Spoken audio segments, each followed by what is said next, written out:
Então, assim, foi um...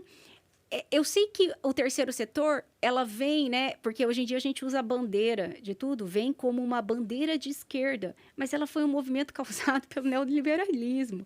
Então essa necessidade desse terceiro setor, e aí... E Fernando Henrique, né? Foi Fernando Henrique, na época que ele leiloou a Vale do Rio Doce em bolsa de valor, alterando por medida provisória a lei de licitação. Enfim, são fatos.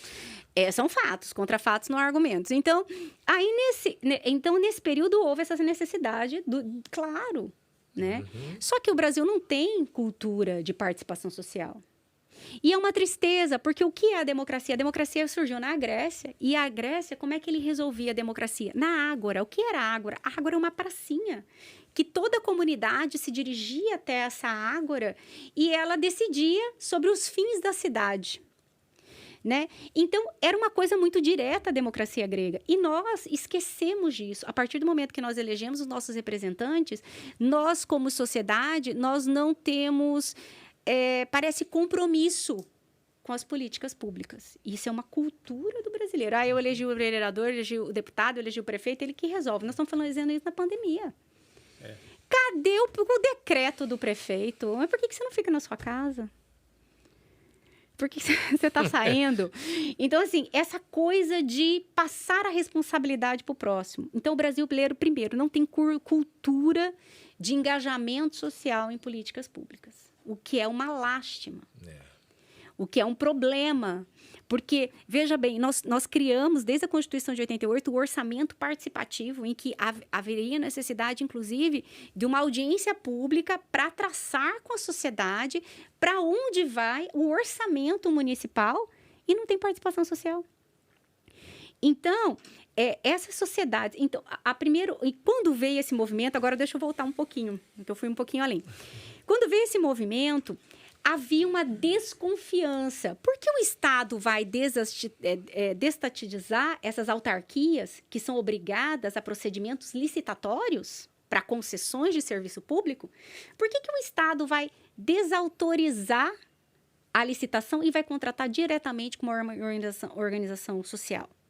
Será que não é para fraudar a licitação? Então, o primeiro problema veio aí.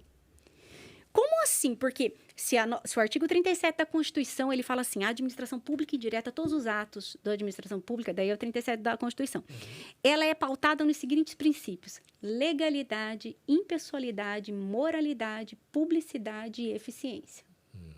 Então, tudo que a gente faz em termos de administração pública tem que ter essas 5 vertentes.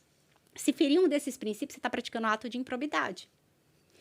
Então, como que você vai contratar com o serviço público uma empresa, uma organização social? Na época era ONG, nem tinha esse nome, Organização da Sociedade Civil. Na época eram organizações não governamentais. Então, assim, por quê? De que forma? Como é discricionariedade da administração pública ou do órgão que é vinculado a contribuir ou ceder materialmente ou pessoal ou contribuições ou algum benefício para determinada organização não governamental? Por quê? Porque você escolheu a ONG A e não a ONG B.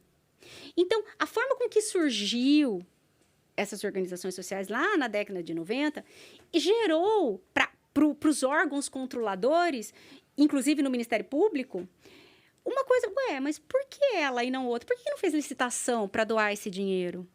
Por que o prefeito beneficiou essa entidade filantrópica e não a outra entidade? Cadê a impessoalidade?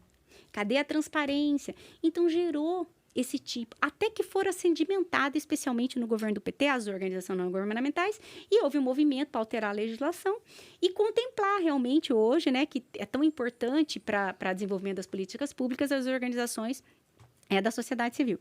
Então, hoje, com a Lei 3.019, né, de 31 de julho de 2014. Isso. Então, essa legislação, ela veio para sedimentar desde 2014. Então, nós já estamos 7 anos dessa lei. 7.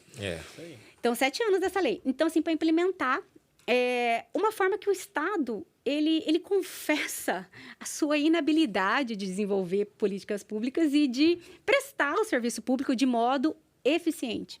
Então, ele conclama que as organizações da sociedade, elas se organizem e colaborem com a administração, exercendo e executando as políticas públicas caras ao Estado e aquela circunstância.